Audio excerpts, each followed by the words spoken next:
Hey, First Christian Church, it is Wednesday morning. That means it's time for our weekly update.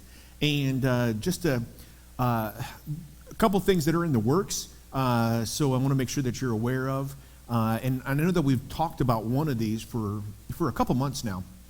We've been trying to get the process moving, if possible, for the church to upgrade some of the things in the church to be handicap accessible.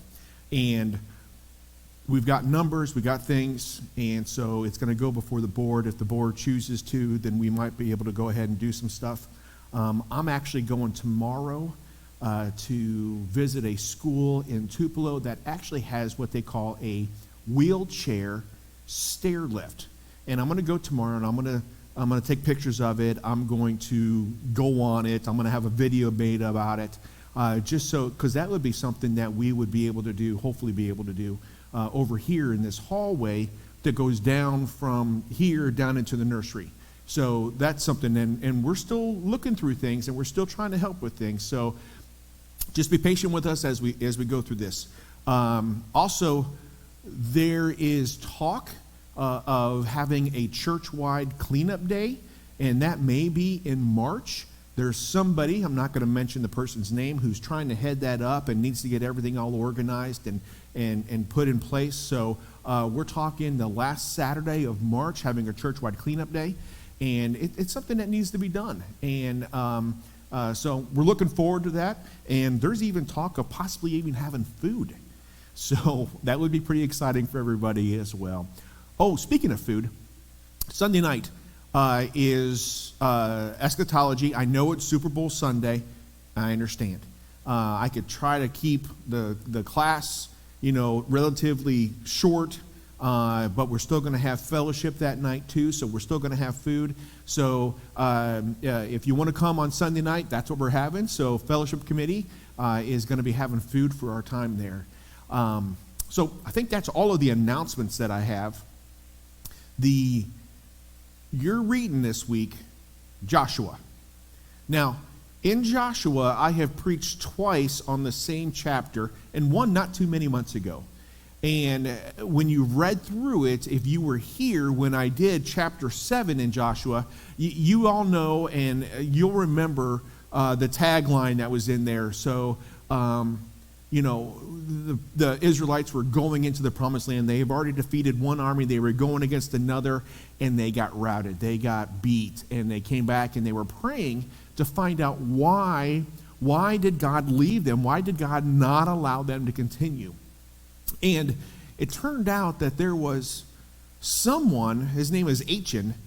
Achan had sinned against God and sinned against the people.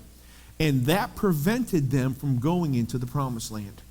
Now, they had to find out that it was Achan. And verse 19, so chapter 7, verse 19, it starts off, it says, "Then Joshua said to Achan, 'My son, give glory to the Lord, the God of Israel, and honor him. Tell me, what have you done? Do not hide it from me.' Achan replied, 'It is true, I have sinned against the Lord, the God of Israel. This is what I have done. When I saw the plunder of a beautiful robe from Babylonia, 200 shekels of silver and a bar of gold weighing 50 shekels, I coveted them and took them. They are hidden in the ground inside my tent with the silver underneath.'" And so when I preached that sermon, and I've done that twice, I always said, what's hidden underneath your tent that's stopping you from going into the promised land? But what we need to do is we really need to examine inside ourselves. What is it that's preventing you from doing and getting to where God wants you to go? What sin do you have deep inside that you are hoping that stays hidden, that no one knows, but that God knows, and still is stopping you from going into your promised land? Because not only is it stopping you from going into your promised land, it could be stopping us as a church from going into the promised land. I want you to think about that. I want you to pray about that. And I need you, and I want you to confess it to Father. Confess it to God. So that we can just keep moving and going forward into the promised land. All right. That's all I have for today. We love you guys. we miss you guys. I can't tell you enough. I know I told you I was going to be stopping, but I don't know. How long have I been going there, Samantha? Do you know? 5 minutes?